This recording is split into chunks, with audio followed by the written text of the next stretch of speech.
Hello friends, હું Nitaben cooking ચેનલથી. Friends, મારી ચેનલમાં તમારું ખૂબ ખૂબ સ્વાગત છે.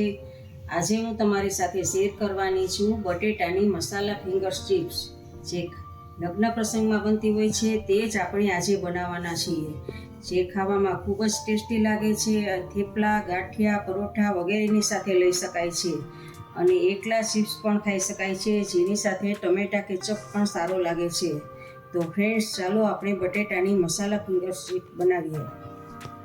બટેટાની મસાલા ફિંગર્સ બનાવવા માટે આ મોટી સાઇઝના મેં 3 બટેટા લીધા છે.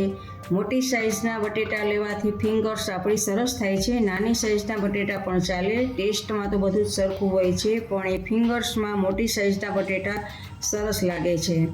આ લાલ મરચું પાવડર છે, હળદર છે, મીઠું છે, દળેલી ખાંડ છે, ધાણા જીરું પાવડર છે, સંચળ પાવડર છે, આમચૂર પાવડર છે, મરી પાવડર છે, આ કોર્નફ્લોર છે અને આ ફૂડ કલર છે, ઓરેન્જ ફૂડ કલર છે.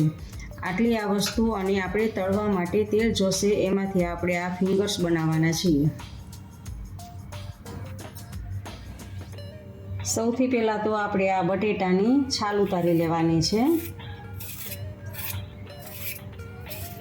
આવી રીતે બધા જ બટેટાની આપણે છાલ ઉતારવાની છે.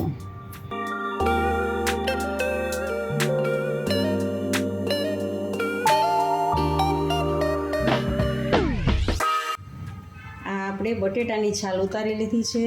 હવે બટેટાની આપણે ચિપ્સ કરવાની છે.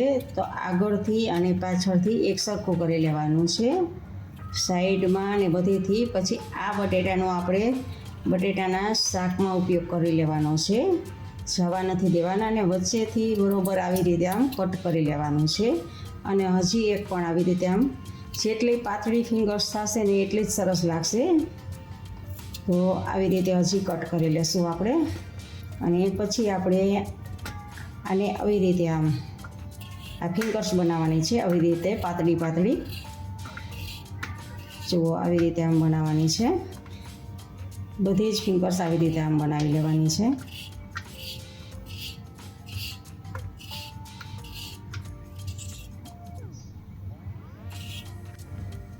આપણી બધી જ ફિંગર્સ બનીને રેડી છે. હવે આપણે એક વાસણમાં એને લેવાની છે.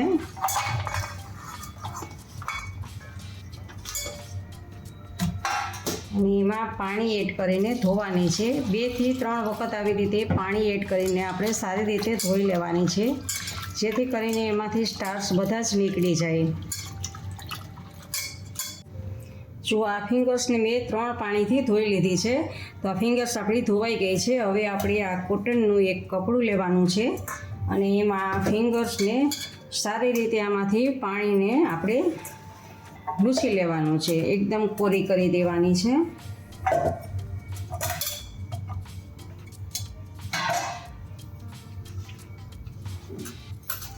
જો આવી રીતે આમ લૂછીને કોરી કરી દેવાની છે.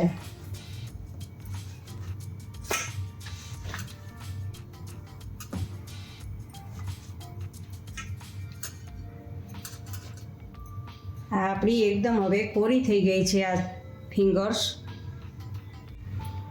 હવે આ કોરી થઈ ગયેલી ફિંગર્સને એક વાસણમાં આપણે લઈ લેવાની છે.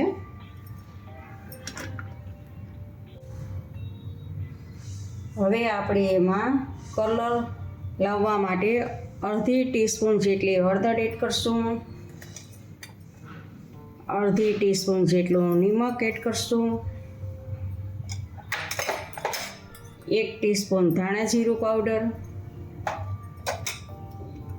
2 ટીસ્પૂન આપણે દળેલી ખાંડ એડ કરશું, જે ગળાશ માટે,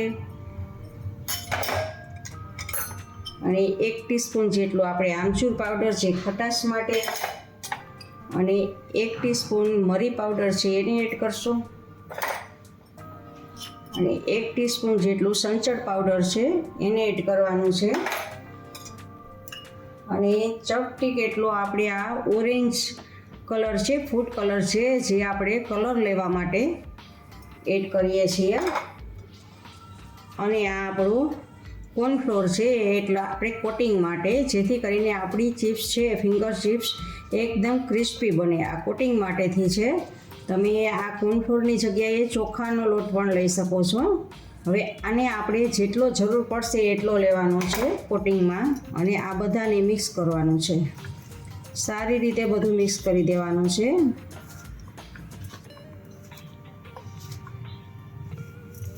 બધું જ મિક્સ થઈ જાય પછી આપણે એમાં લાલ મરચું પાવડર, અડધી ટીસ્પૂન જેટલું લાલ મરચું પાવડર એડ કરશું.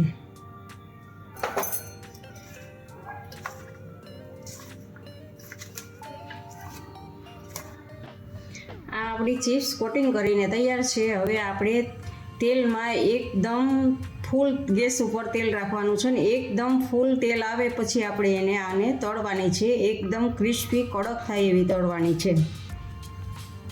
ચિપ્સને તળવા માટે આપણે ગેસ ઉપર તેલ ગરમ થવા માટે મૂકી દીધું હતું અને તેલ આપણું એકદમ આવી ગયું છે. તો હવે આપણે ચિપ્સની એમાં ફૂલ તેલ આવી જાય પછી જ આપણું ફૂલ તેલ આવી ગયું છે. તો હવે અમે ચિપ્સ એમાં એડ કરવાની છે અને 4 થી 5 લગભગ 5 મિનિટ માટે આને તળવું.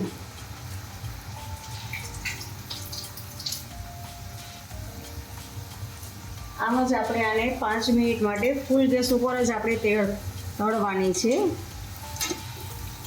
જેથી કરીને આપણી ચિપ્સ એકદમ ક્રિસ્પી બને.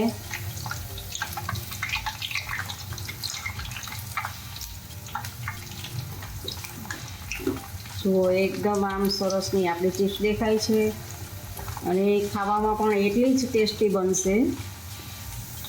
જેટલી દેખાવામાં છે એટલી જ ખાવામાં ટેસ્ટી બને છે. તો આ તેલમાં એકબીજા સાથે હમણાં જ ચોંટી ગઈ છે પણ અલગ થઈ જાય છે. ઉપરથી આવી રીતે આમ તમે જાડો ફેરવશો એટલે એકાબીજાની ચોંટી ગયેલી ચિપ્સ અલગ થઈ જશે.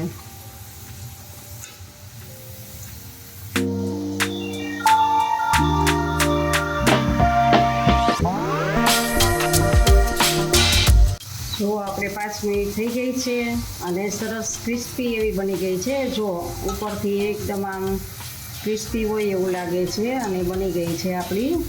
તો આને આપણે હવે એક ડીશમાં કાઢી લેવાની છે.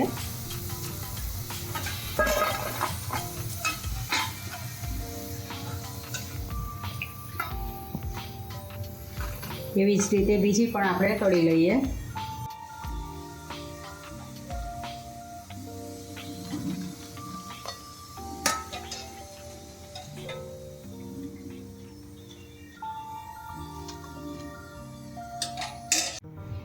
હવે આપણે સર્વિંગ બાઉલમાં લઈએ.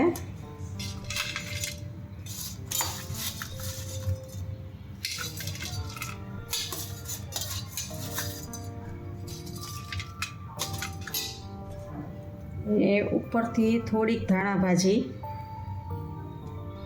તમારે જો ગાર્નિશિંગમાં લેવી હોય તો દેખાવ માટે છે, બાકી ટેસ્ટમાં કંઈ એનો કોઈ ટેસ્ટ નથી.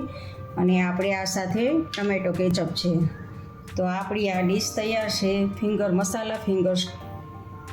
તમને મારી રેસીપી પસંદ હોય તો ફ્રેન્ડ્સ લાઈક અને શેર કરજો, અને હજી સુધી તમે મારી ચેનલને સબસ્ક્રાઈબ ન કર્યું હોય તો ફ્રેન્ડ્સ સબસ્ક્રાઈબ કરજો, જેથી મારી નવી વાનગીના દરેક વિડીયો તમને જોવા મળે. ઇન્સ્ટાગ્રામમાં મારા પેજને ફોલો કરજો, મેં નીચે લિંક આપેલી છે. આવજો, બાય. ફરી મળીએ નવી રેસીપી સાથે.